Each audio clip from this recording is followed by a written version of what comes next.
It all started in my Lola's backyard court. Just a kid with dreams of making it on the court. I fought my way through, just like my family taught me. The path was never easy, but we dribbled all the way to the NBA.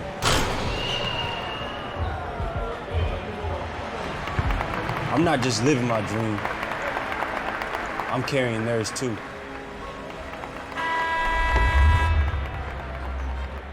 Now that I play for the Philippines, it's not just for my family. It's for every Filipino with grit, heart, and the determination to succeed. I carry the 3 stars and a sun with pride.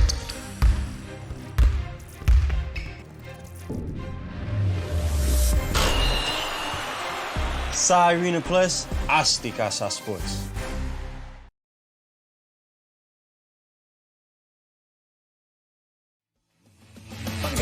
Energy kaibigan mo, Pangga. Energy ang numero 1. Agad pumano na at isigaw mo. Same, pero iba.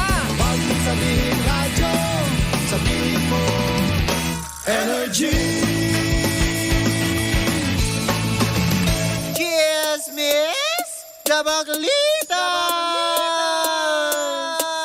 With Tita Cora and Kapitana Sisa. Same, pero iba.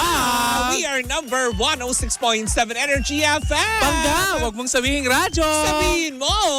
Energy! Oh, diba? Thank God it's Friday! Nakakaloka to the highest level. Ito ang pinakamahirap na araw sa buong linggo. Yes. Diba? Yung hinihila mo na yung enerhiya mo dahil At saka Mari yung weekend na. yung pakiramdam na ilang araw tayong hindi magkakasama-sama ulit kasi weekend. Oo, diba? Na parang 2 days is so long. Oh, Ay, super long. Parang forever is not enough. Ay, Diba? Sarah Pero G. Hindi Parang Oo. isang araw lang natin mamimiss ang isa't isa. Oo, kasi bukas. Nandiyan tayo sa may barangay Salapan, San Juan City, kung saan magaganap ang ating wellness caravan kasama ang MX3. At syempre ang ating papiesta ni Pangga. Kasama naman ang Bingo Plus at ang Arena Plus dyan. Correct. Na makikipagkasiyahan sa mga taga-barangay Salapan, San Juan City. Diba? Aha. Napaka-controversial ngayon ang San Juan City. Oo, nako, lagot. Pinahahanap na kayo. Oo, lagot ka daw, Boy Dila.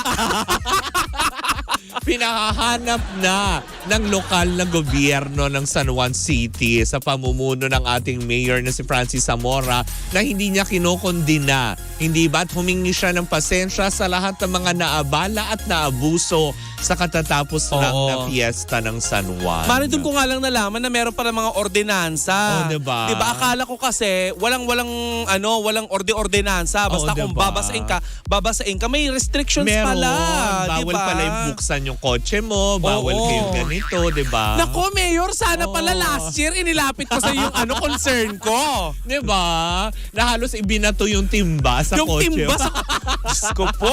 Akala ko dati talaga bababa ko. Kasi pag bumaba ko ng kotse, sigurado. Burado naman yung makeup ko.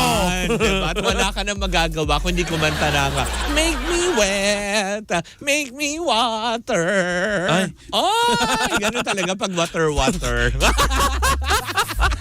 But anyways, nako, kasabay ng mga nangyayari sa San Juan City, nako, marami nang nagaganap dito sa ating Ichichika for today's video. Kaya pasok! Chika sa Arena!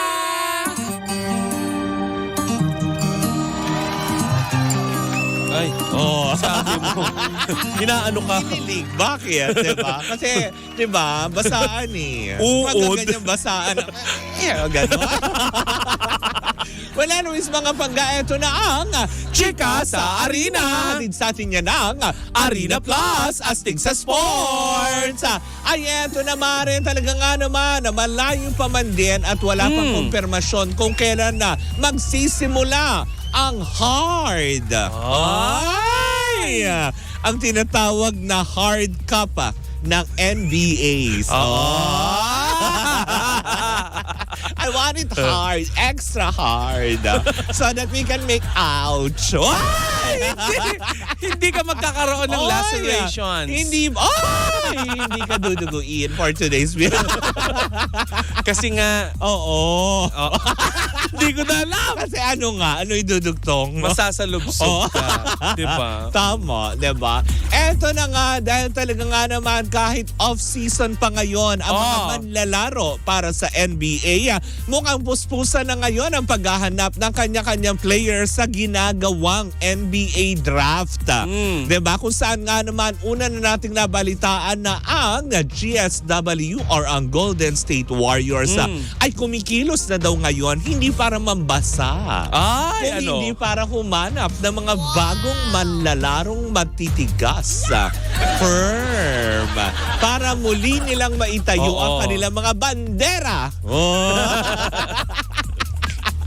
Sa pagbubukas muli ng NBA season, hindi ba? Yes. Ngayon nga nababalita, Mare, mukhang nakikipag-trade na daw ang ating nabalitaan na ang Golden State Warriors ay nakikipag-trade na ng player sa team ng Oklahoma City Thunders, kung saan nga naman kanilang nililigawan ang player ng OKC na si Lindy Waters III.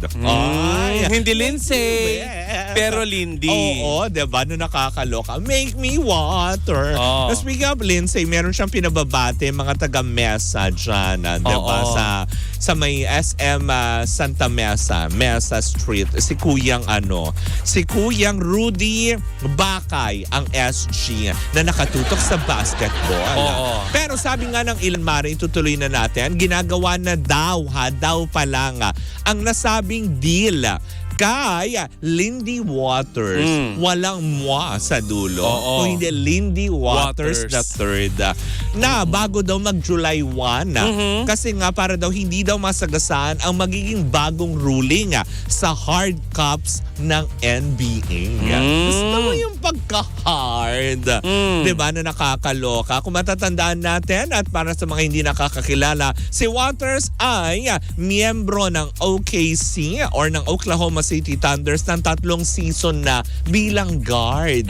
Oy, connected sa mga binate. Dahil yun nga daw ang mga... Bakit ka natawa? Gusto ko batiin na Continue. lahat ng mga security guards. Hi, hello po. Hindi po siya security guards. Guard lang po ang kanyang posisyon sa naturang paglalaro. Pero eto ang kagigimbal ninyong lahat. Dahil para naman sa koponan ng LA Lakers, sa Los Angeles Lakers, mukha daw yatang pasok na sa listahan ng draft ang anak ni James LeBron na si Bronny James LeBron Jr. para sa, alam mo yun, magiging laro this season ng LA Lakers. So siya magmamana ng trono ng Hindi. kanyang ama. Magkasama silang mag-ama. Oh. Diba? Kasi nababalita nga daw na mukha daw yatang itong season na ito ang magiging, parang last or retired play na ang gagawin. Retirement game. Basta magre-retire na siya sa Last NBA. game. Parang last game na niya ito na kung saan nga naman siguro daw yun ang dahilan kung bakit ipinasok na niya ang kanyang anak na si Bronny James LeBron sa kanilang koponan dahil nga syempre 'di ba pa-exit na siya, so hindi matatapos ang legacy ng LeBron James, 'di ba? Pero napipinto din daw, mukha daw yatang yung kanyang pangalawang anak ay next season naman daw maipapasok din. Inuna lang daw itong eldest son nilang si Bronny James para makalahok at makalaro niya ang kanyang ama sa darating at pagbubukas ng NBA playoffs. Diba? Na nakakaloka. Alam mo, bongga niyan, Maria, no? True, diba? Na, bring mo, may magmamana ng legasiya mo bilang bilang basketball at player. bago siya tutuluyang bumaba sa kanyang, alam mo yon, trono, makakalaro pa niya yung kanyang anak. Oh, diba? Diba? Bongga. Mag-ama sila. Oo. Sarap. Hoy. Hoy. O iba pala yung iniisip. Tuhog. Ganon. Woo! Hoy. Yeah! Nakakaloka ka. Ay, Mari, congratulate lang natin ang Gilas Pilipinas Girls dahil pinataob ang mga kalaban para makapasok sa semifinals ng 2024 FIBA U18 Women's Asian Cup Division B. Ayan, congratulations mga kababayan. Congratulations din at syempre ang ating Gilas Pilipinas team sa men's division ng basketball mukha yatang alam mo yun napanganga ang mga taga-Turkey sa kanilang larong ipinakita. Napakagano na. Wow! Gano. Biruin nyo, mga taga-Turkey napanganga sa mga taga-Gilas na usually Nagpakitang gilas kasi. Oo, dapat 'di ba usually tayo yung mga ngumanganga sa mga Turkish ganon. Ba't ka nga sa mga Turkish? Siyempre, ang lalaki nila, di ba? Na parang tipong, wow, yung mga imported players, ganyan. Minsan Harot. natuwa ang may likha, 7,000 bakla ang ginawa. At yan ang kabuuan ng ating Chika sa Arena. Hatid sa atin yan ng Arena Plus, astig sa sports. Nako, eto na ang chika for today's video. Nako, hindi makakalagpas, Yes. Mare. Excited Dahil mukha daw yatang itong si Meme Vice ngayon. Dahil umiinit na naman ang kanyang pangalan dahil nga hindi pa rin matapos-tapos ang issue sa segment nilang Especially For You. Eto naman, sa staff naman daw niya. May ay talak daw. Ay, bakit? May sinulakan na host ng It's Showtime si Meme dahil hindi nga daw niya napigilan. Ay, bakit? Ay, etong storya, Mare. Diba? Kasi meron daw yatang isang host ng Showtime na nakipag-fun-fun sa mga tropa at medyo parang nakalimot yata sa kanyang estado at naipost sa social media habang alam mo yun, masaya siya kasama ang kanyang mga tropa na may nomong involve. Itago natin sa pangalang, anong pangalan? Jackie Gonzaga. Si diba? Jackie.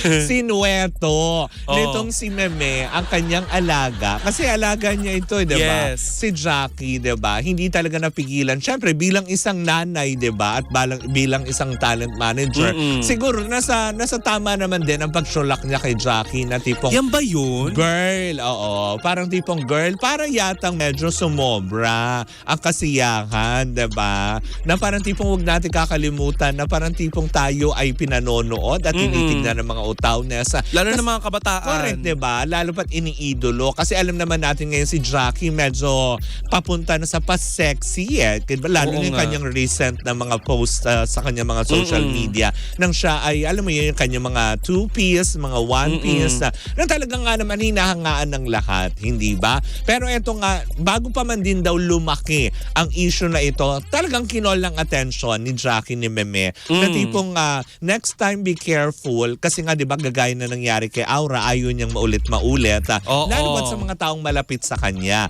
At saka minsan na rin sinabi ni Meme nung siya ay nakausap natin, hindi niya tinotolerate Yes. yung mga ganitong klase na alam mo yung uulanin kayo ng pambabatikos dahil lang. At naiintindihan niya nagkakasiyahan pero know your limit. Diba? May mga limitasyon ng lahat. Mare, para maintindihan ng ating mga pangga, ano ba yung ginagawa ni Jackie dun sa video na yun? Well, sa video na ito, yung parang nagkakatuwaan lang sila magbabarkada habang parang nasa bar yata yun, if I'm not mistaken. Ano Tapos, ginagawa niya? may pagsayaw-sayaw siya ng mga hindi naman ganun kalaswa. Kaya lang, syempre, sa mga mata pa rin ng tao, mapupulaan. Lalo pa, syempre, involved dito na, syempre, pag alam natin bar, na kayo ay mga nakakainom. Diba? Although wala namang... Pawis-pawis pa siya dyan, Wala namang damage na nagawa ng husto. Kaya lang, syempre, pinaalalahan na lang siguro ni Meme Vice si Jackie na tipong, ops, Deka, mukha yatang pagka masaya sobra, nakakalimot na sa iyong mga limitasyon. Diba? Pinaalalahanan din siguro ni Meme Vice si Jackie na, alam mo yun, ikaw ay isa ng personalidad na tinitignan at tinitingala. Hindi lang ng basta ng mga kalalakihan, kung hindi ng mga kabataan. Alam diba? mo, very familiar yung mga yan. Bakit? Alam mo yan? Lately, hello po sa Maynila. Ay! Diba? Yung mga ganong aspeto. So,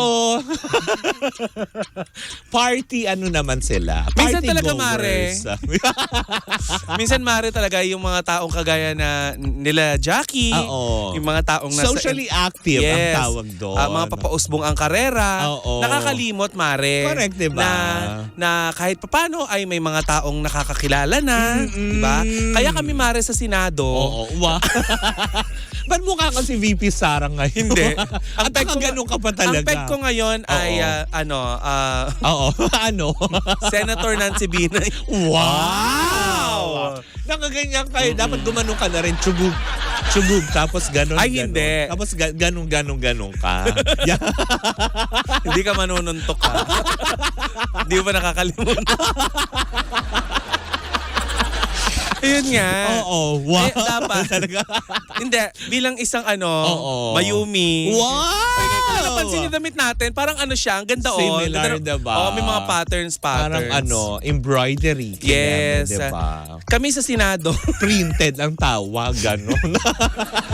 Embroidery pang nalalaman. Hindi, Mare. Sa totoo lang, yung minsan sa entertainment industry, Oo. lalo na yung mga influencer, Oo. minsan nakakalimot, Mare, na may mga pangalan na kayong iniingatan. Oo. At hindi applicable lagi sa inyo yung salitang YOLO. Oo. Kasi nga, yan yung the price you need to pay kapag Oo. sumisikat ka. Yung sabi nga nila ay double blade yan. Tama, diba? Maaring magpasikat sa'yo or Oo. maaring sumugat sa'yo. Correct, Diba? diba? Nang malalim na malalim. Siguro maiintindihan naman din ng lahat, pero hindi naman siya pinahiya naman. Hindi. Hindi naman pinahiya ni Meme yun. Kung magkakinol niya siguro kahit silang dalawa nag-uusap, diba? Wala naman din masama doon kasi bilang manager, bilang kaibigan, bilang kapamilya, pinoprotektahan lang din niya na wag masaktan si Jackie, di ba? Maaring siguro may mga nasabi siya kay Jackie, tama na siguro na siya na lang yung magsabi kay Jackie. Alam mo yun, lalo pa kung sa mga taong manggagaling, mas masakit yun para sa kanya. Yes. Kasi di ba siya din, alam naman natin lahat na nagsimula ang karera talaga ni Jackie Gonzaga sa Showtime talaga. Na si Meme din naman ang bumuo. Diba? At saka, Mare, bilang napapanood ka sa pananghalian, Correct. kailangan mong isipin talaga, Mare, na Na may mga medyo kabataan. wholesome. Yes, na Diba? nanonood sa inyo. Yes, senadora ka. May tanong Kaya- po ako sa inyo, senadora. Yes. May Huwag galing lang po ba sa kayo kung sa anong sabon ang nagpapaputi? ginagamit ko, ha? Gusto ko yung nalaki yung manap mo. Hindi yan magugustuhan ni Direk Daryl Yap. Na nasa Bangkok ngayon. Hindi sa mangkok, pero sa Bangkok. Bangkok, diba? Oo. Yung Bangkok na nasa Bangkuan. Nagpares pala. Dere. Nagpunta pa kayo ng Bangkok para magpares.